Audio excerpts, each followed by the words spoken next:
کہ ایک ایک SOP کو اٹھا کے تو اس کے اوپر ایک پورا کمیونیکیشن پیکج بنائیں گے ویری گڈ. کہ یہ SOP ہے کیا, اس کا مقصد کیا ہے, اس کے مختلف شکیں کیا ہیں, ان کو کیسے ہم نے اس کا نفاذ کرنا ہے, کیسے اس کو مانیٹر کرنا ہے اور کیسے لوگوں کو اکاؤنٹیبل بھی کرنا ہے. تو ڈاکٹر صاحب آپ کی بات سے لگ رہا ہے کہ down the line lockdown نرم ہوگا پھر انشاءاللہ, یعنی ہم بزنس ایز یوزول کی طرف لوٹیں گے. Smart lock down.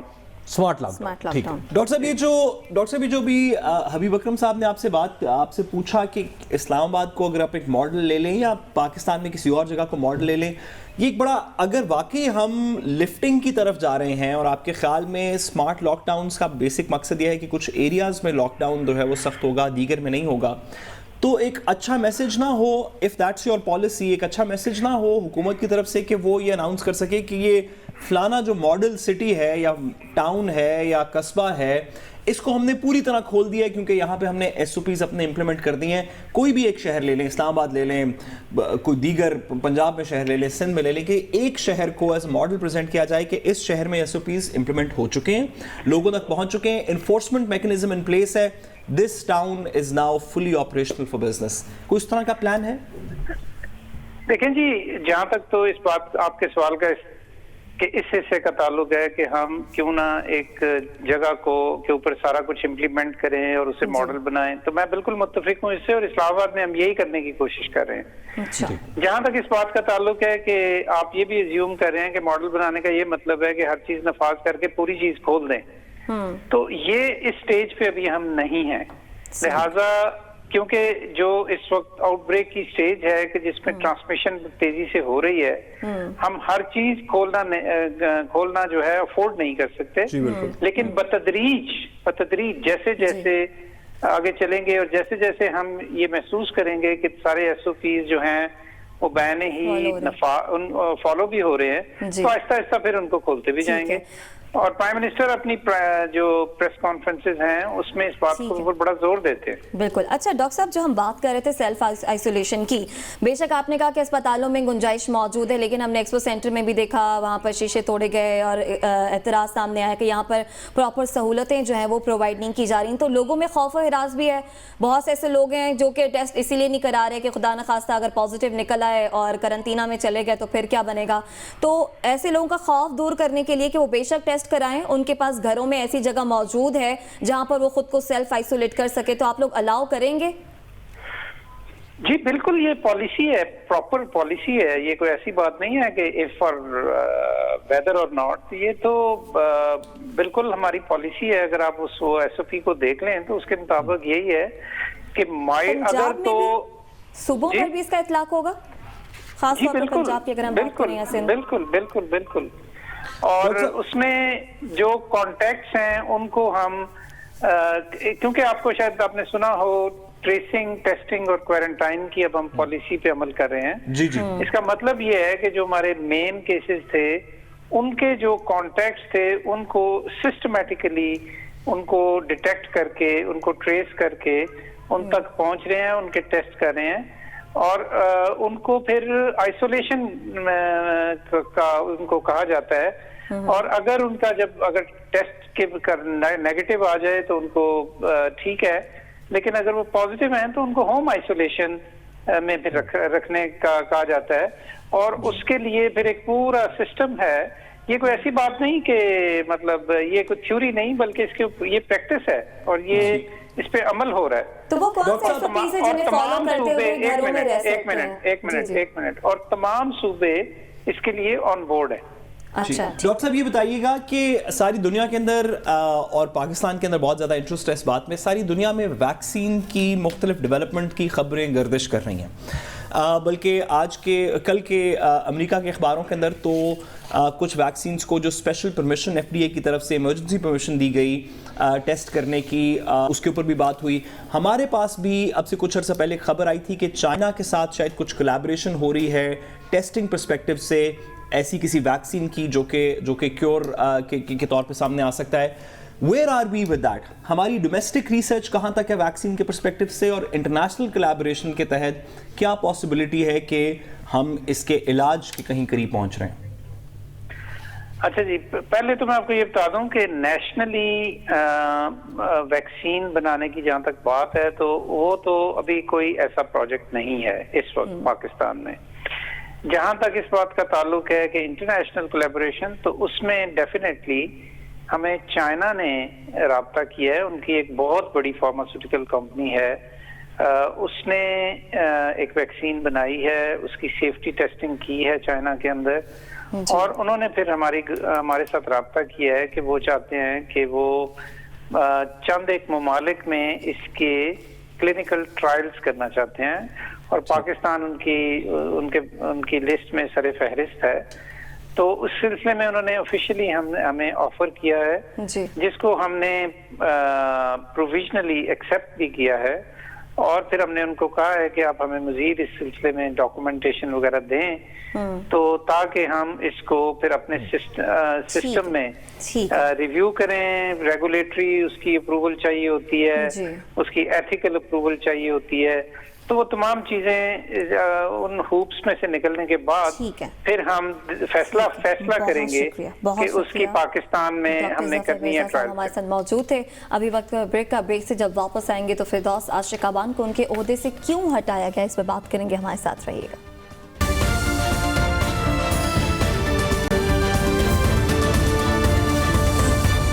Welcome back ناظرین. آپ کو بتائیں فردوس عاشق اعوان کو معاون خصوصی برائے اطلاعات کے عہدے سے ہٹا دیا گیا، اور ان کی جگہ سابق D G I S P lieutenant general Asim Saleem Bajwa کو جو ہے وہ تعینات کیا گیا ہے. سینٹر شبلی فراز کو وفاقی وزیر برائے اطلاعات کا قلمدان سونپا گیا ہے.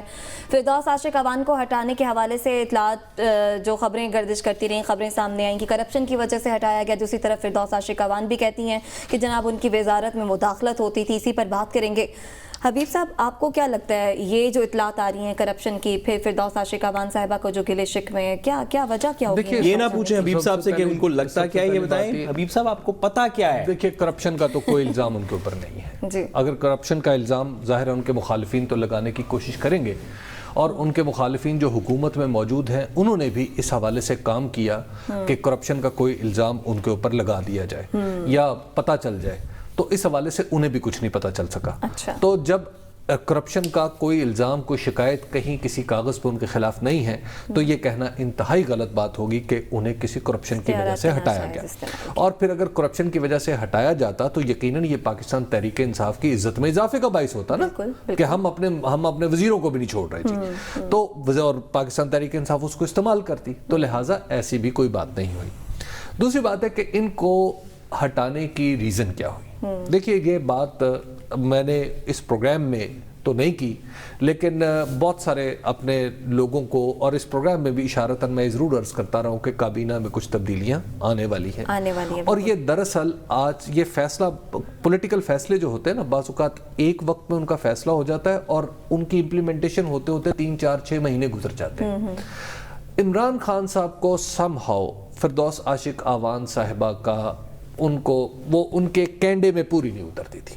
اس کی وجہ یہ ہے کہ پاکستان تحریک انصاف کے اندر سے بھی ان کے اوپر دباؤ تھا عمران خان صاحب کے اوپر کہ آپ نے یہ کیا کیا، آپ یہ ہمارا فیس نہیں ہے، یہ تو پیپلز پارٹی کا فیس تھی، یہ تھا. تو ایک تو یہ معاملہ تھا.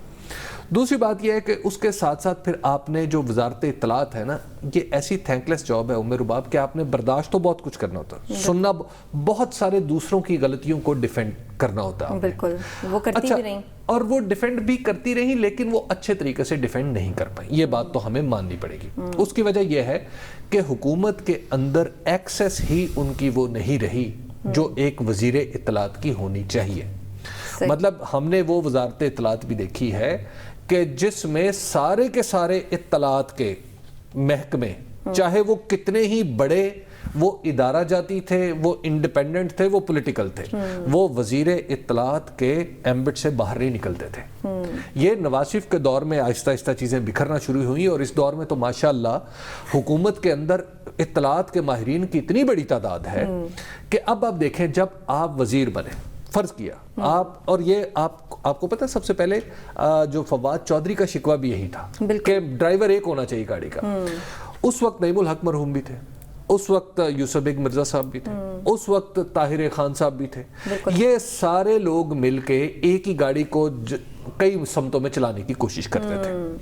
اس کے بعد جب محترمہ آئیں فردوس عاشق اوان صاحبہ تو اس کے ساتھ پھر بہت سارے دوسرے کریکٹر بھی آگے. مثلا اب ہمارے جو سینیٹر فیصل صاحب ہیں وہ بھی خود کو بڑا ماہر سمجھتے ہیں میڈیا کا, بھائی فیئر انف آپ بھی ہیں.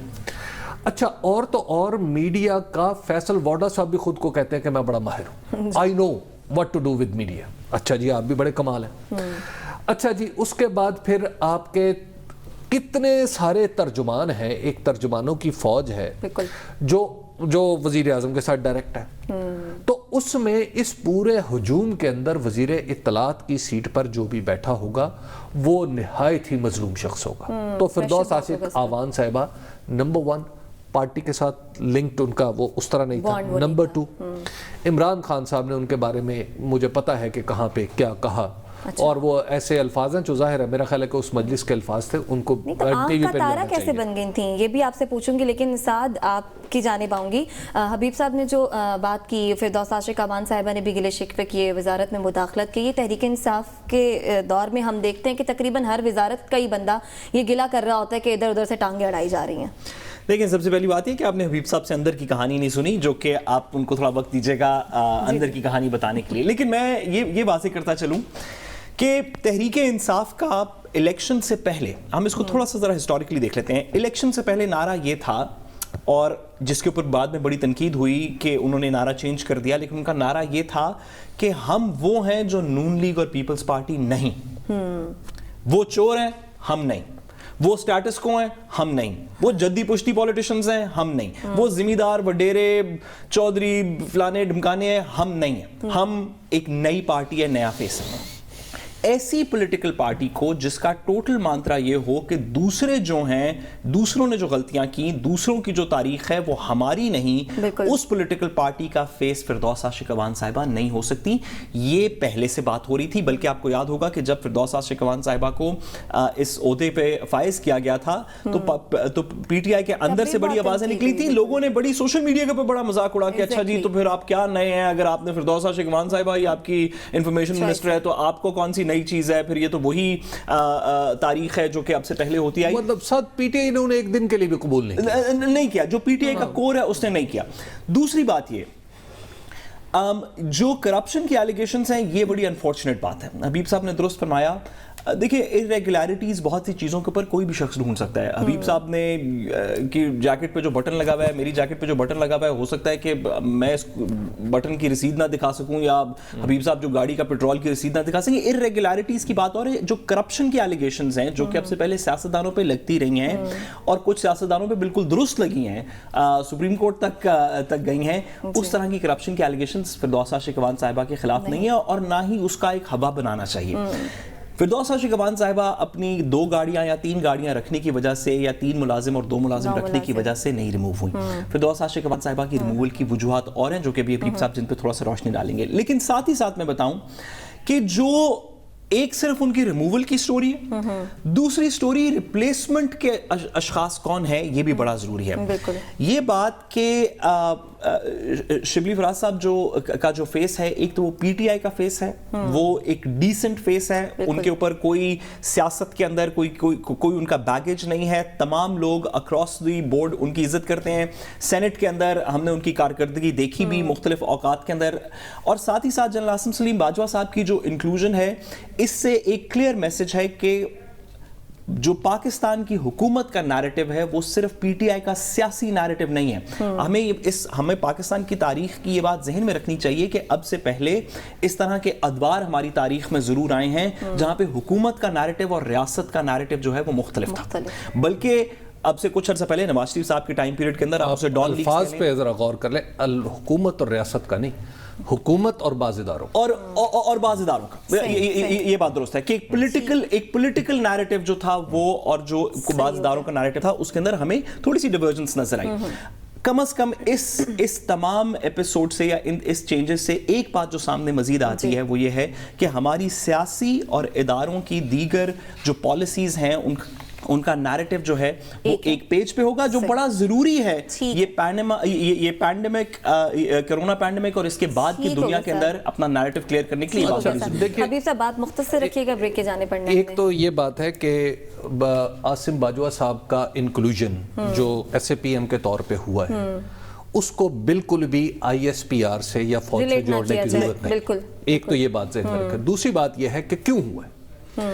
عمران خان صاحب کا خیال یہ ہے کہ گزشتہ جتنی بھی دو رہے ہیں یا جتنی بھی ان کی میڈیا ٹیم رہی ہے وہ ان کی شخصیت کو اس طرح اجاگر نہیں کر سکی جس طرح ان کا استحقاق ہے. اور چونکہ عاصم باجوہ صاحب نے پہلی دفعہ پاکستان کی تاریخ میں جنرل راحیل شریف جو چیف آف آرمی اسٹاف تھے ان کی شخصیت سازی کی اور انہیں بگر دین لائف بنا دیا, پورے ISPR کو ری انوینٹ کیا. تو عمران خان صاحب کی یہ توقع ہے کہ جو نئے SAPM برائے اطلاعات ہیں دراصل یہ کام کریں گے. اب یہ کام ہو پاتا ہے یا نہیں ہو پاتا یہ ایک الگ بات ہے. دوسری بات یہ ہے کہ عمران خان صاحب کو اپنی میڈیا ٹیم سے بہت سارے شکوے ہیں جس کا وہ برملا اظہار بھی کرتے ہیں. ٹھیک ہو گیا لیکن بات یہ ہے کہ کارکردگی اگر ہوگی نا تو ان کی حکومت سب کو اچھی لگے. بالکل ڈیپینڈ ایٹ دا اینڈ بات صرف کارکردگی پر آ جاتی ہے. بہرحال مزید بھی بات کریں گے اس بریک کے بعد, ہمارے ساتھ رہیے گا.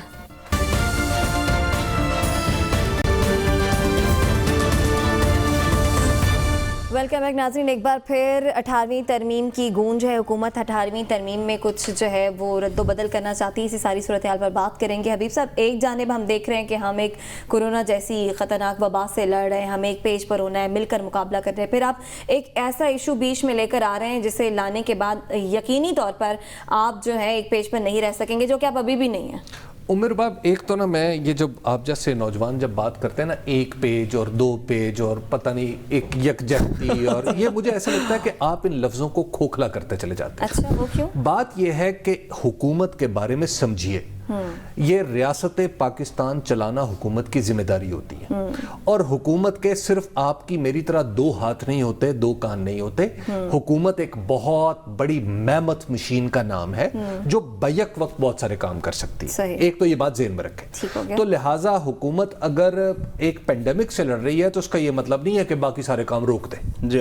اس نے بجلی بھی چلانی ہے, اس نے گیس بھی دینی ہے اور اس نے کانسٹیٹیوشنل کے اندر اگر کوئی ضرورت ہے کسی جگہ پہ اور جو کہ اس کرائسس میں واضح ہوئی ہے حکومت کے خیال میں تو یس وہ ان کی طرف بھی توجہ کرنی چاہیے. یہ حکومت کا حق ہے اور حکومت پولیٹیکلی اس پہ اگر کوئی موو چلانا چاہتی ہے تو بسم اللہ چلائے, کیونکہ پاکستان تحریک انصاف کی حکومت کا یہ بہت بڑا اعزاز ہے کہ یہ ایسی چیزوں پہ بھی مہم چلا لیتی ہے جس پہ مہم چلانے کی کوئی ضرورت نہیں ہوتی. مثلا 18ویں ترمیم, میں پورے وثوق سے یہ بات کر سکتا ہوں کہ آپ پاکستان تحریک انصاف کے ٹاپ ٹو باٹم اگر آپ کسی شخص کو بٹھائیں اور اسے کہیں کہ تمہیں میرے بھائی یہ بتاؤ کہ یا میری بہن یہ بتاؤ کہ 18ویں ترمیم پہ کون سے 2 اعتراضات ہیں تو اسے یہ نہیں پتا ہوگا اعتراض کیا ہے. ٹھیک ہے, اسے اعتراض کیا ہے. اچھا, اب تک جو میں چونکہ ایک سیاسیات کا طالب علم ہوں اور میں نے اس سیاسی جماعت کے بے شمار ادھانے مبارک یعنی منہ مبارک جو ہیں ان کے جتنے منہ اتنی باتیں ہیں نا, تو جتنے منہ ٹی وی پہ آتے ہیں اور جتنے باتیں میں نے سنی ہیں میں اس سے صرف ایک چیز اخذ کر پایا, بلکہ 2 چیزیں. ایک تو یہ کہ انہوں نے نہیں پتا 18ویں ترمیم کی اور دوسرا یہ ہے کہ ان کا مسئلہ ہے فینانسز اور فینانسز کا مسئلہ حل ہونا ہے سب سے پہلے NFC میں جا کے. تو NFC میں جائیں, کچھ مسائل 18ویں ترمیم کے ہیں وہ نہ پہلے تو اگر ایک دفعہ اس کو پڑھ لیں تو بڑی مناسب بات ہوگی, لیکن اصل مسئلہ ہے ان کے فینانسز کا. اور فینانسز کا مسئلہ بھی کیوں پیدا ہوا؟ فینانسز کا مسئلہ آپ کے کس نے کہا تھا میں 8,000 ارب اس پاکستان سے اکٹھا کروں گا؟ یہ کس نے کہا تھا کہ میں FBR میں اب اصلاحات کرنے جا رہا ہوں؟ پاکستان کے بجٹ کا بنانے اور اس کی امپلیمنٹیشن کا جو نگران باہر سے دساور سے لے کے آئے تھے وہ بھی بیٹھا ہوا ہے نا ابھی, تو اس نے اب تک کیوں نہیں امپلیمنٹ کیا؟ بات یہ ہے کہ اپنی نالائکیاں آپ, وہ انگریزی کا محاورہ ہے کہ ایک جو برا کاریگر ہوتا ہے وہ اپنے اوزاروں سے لڑتا رہتا ہے. صحیح. تو یار ناچ نہ جانے آنگن ٹیڑھا. اب انہیں آنگن ٹیڑھا نظر آنا شروع ہو, اپنی نالائکیوں پہ توجہ کریں. 18ویں ترمیم مسئلہ نہیں ہے. 18ویں ترمیم مسئلہ نہیں ہے, لیکن فضل الرحمان کہتے ہیں اس سے تو آئینی بحران پیدا ہو جائے گا. دیکھیے, کیونکہ میں نے 18ویں ترمیم ایک سے زیادہ دفعہ پڑھی ہے اور کچھ تھوڑی سی میری اس کے اندر پروفیشنل بیک گراؤنڈ ہے نیچرلی, تو میں حبیب صاحب کی بات سے بآواز بلند ڈس ایگری کرنا چاہتا ہوں. آپ کی بات سے بھی کہ یہ بات درست نہیں کہ یہ ہمارا مسئلہ نہیں. حبیب صاحب نے ایک سوال کا جواب دے دیں.